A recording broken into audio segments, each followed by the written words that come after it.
আপনি কি জানেন নবীজির একটি আদেশে মানুষ কবর থেকেও বাইরে চলে আসে। মদিনার বাইরে একটি কবরস্থান ছিল, একজন সাহাবীকে দাফন করে মানুষ ফিরছিল। হঠাৎ আল্লাহর নবী সেই জায়গা দিয়ে যাচ্ছিলেন, তিনি কবরের দিকে তাকালেন, তার চোখ ভিজে এলো। তারপর খুব নরম সুরে বললেন, হে আমার ভাই, তুমি যদি আমার আওয়াজ শুনতে পাও তবে উঠো। শুধু এতটুকু বলা ছিল, পুরো পৃথিবী কেঁপে উঠলো, কবরের মাটি ফাটতে শুরু করলো, মানুষ ভয় পেয়ে পিছিয়ে গেল। ইয়া রাসূলুল্লাহ, এ কি হচ্ছে?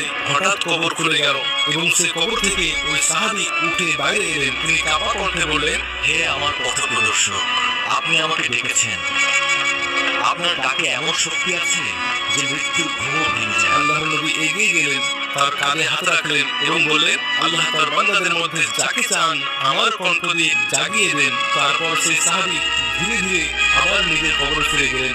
সেদিন পুরো মদিনায় শুধু একটি কথাই ছড়িয়ে পড়ল, মুহাম্মদ যাকে ডাকেন তাকে